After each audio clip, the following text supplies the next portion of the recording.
Hi, everybody. It's Ann Patchett and Nemo Van Devender at Parnassus Books. We missed you last week. It has really been such a ride for all of us in Nashville. And we love the fact that you came to the bookstore to get warm, to hang out, to give your children someplace to go, to give your dogs someplace to go, because your dogs had to get out of the hotel every now and then and stretch their paws. Anyway, here we are, we're holding it together. You know who else is holding it together? Minneapolis. So proud of what you're doing and the fact that you're standing up for your community. I went to Catholic school for 12 years and they made us say the Pledge of Allegiance every single day, 5 days a week for 12 years. I have no idea if they still make kids do that.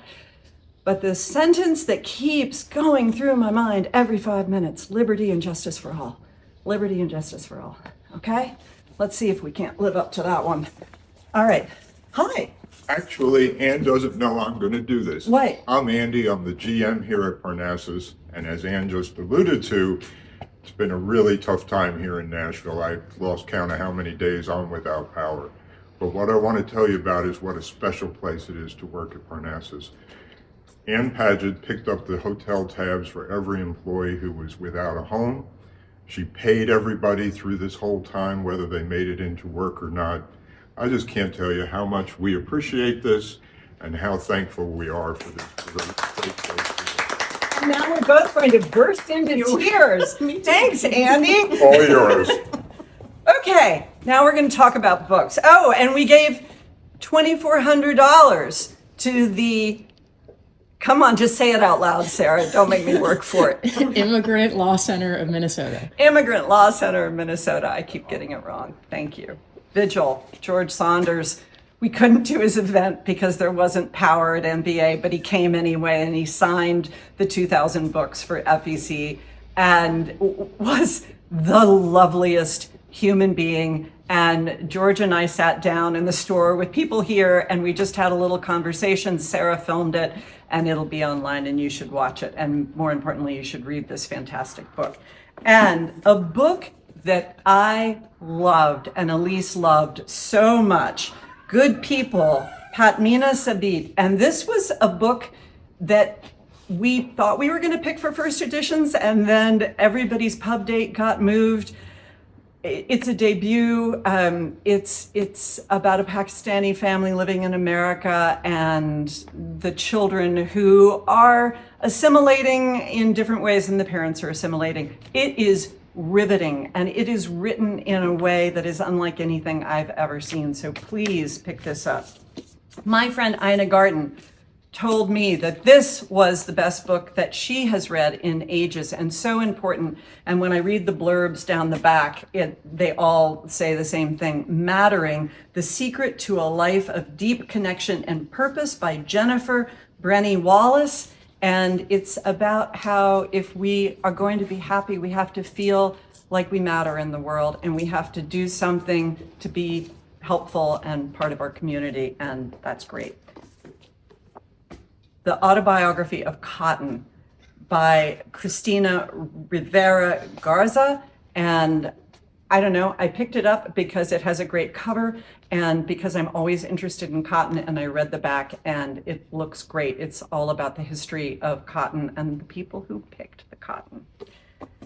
Guess who I miss? Toni Morrison. This is Language as Liberation, Reflections on the American Canon. She was a brilliant scholar as well as being a brilliant novelist. So hopefully people will keep finding things Toni Morrison wrote and publishing them. And March, the complete trilogy, graphic novel, John Lewis. Who do I miss right now? John Lewis. Lindsay, what you got? I also miss John Lewis. Nemo does too. Yes. Seconding Andy's sentiments, thank you, Anne. And I'm just very grateful to this community. If there's anything I've learned over the last couple of weeks, it's that institutions might not always protect us, but the community will. And I'm just so proud of the communities in Nashville and in Minnesota and beyond. Thank you all. Out today, the book that I am just so excited about, Superfan, by my dear friend Jenny Tingwei Zhang. Jenny is the author of Four Treasures of the Sky, which she happened to start writing in Wyoming at the same time as I was writing Do Tell, because we were in the same MFA cohort. We were the first people to read each other's novels. And now she has a second novel, Superfan. Jenny will be here next week. I get to be in conversation with her. It's going to be a great conversation. Superfan dives into parasocial relationships. Minnie is an isolated college student who becomes obsessed with a K-pop idol. It's so good. I can't wait to share this book with you all.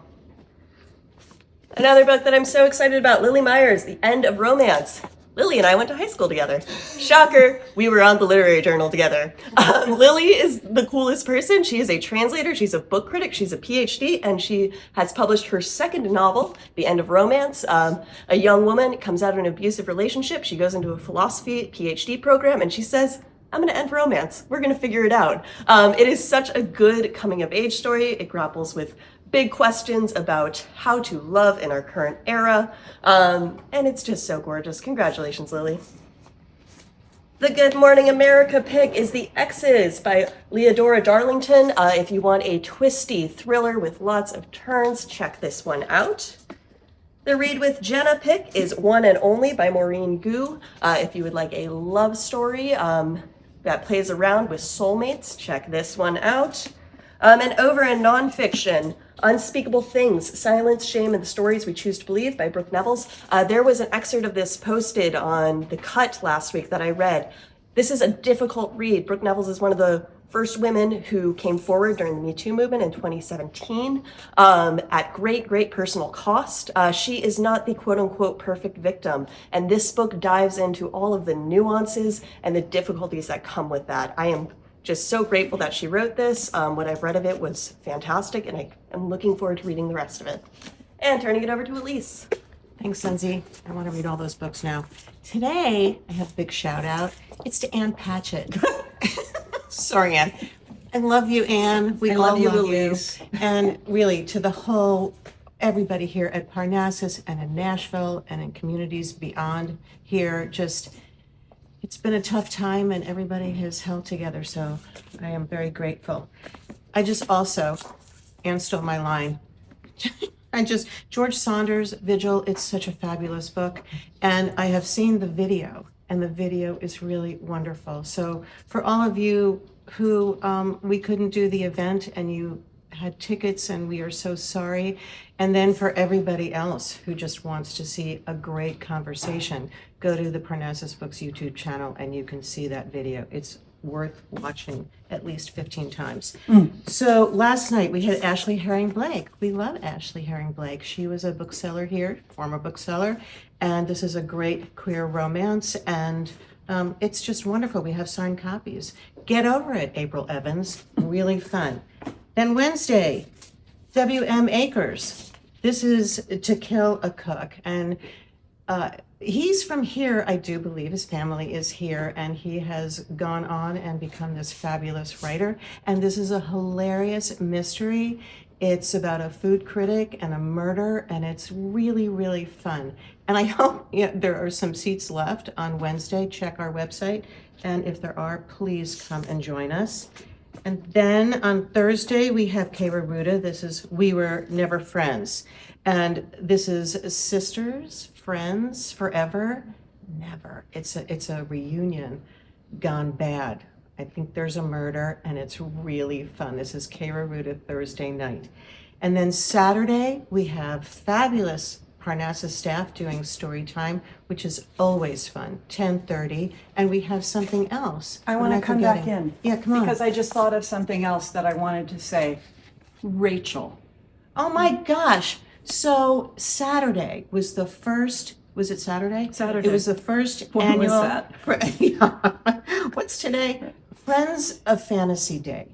Now, Rachel, who works here, is just this, I don't know, brilliant bundle of energy, and felt really strongly and wanted to start this across the country, actually even outside the country. Other bookstores from around the world are participating.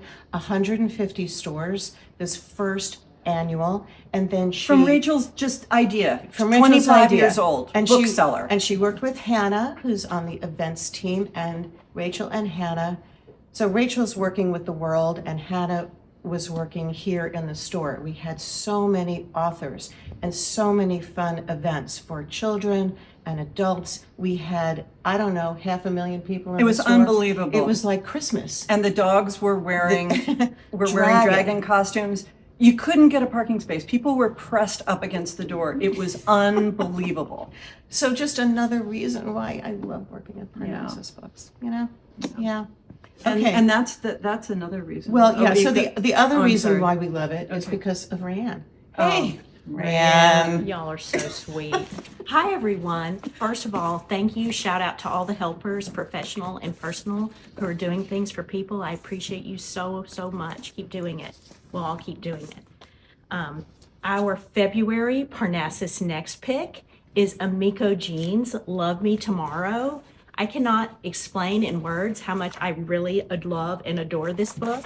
It's about a girl who's a violin prodigy. She's going to give up on music. She's not going to go to college. She's going to stay and help her family. But she starts getting letters from the future, from her one true love.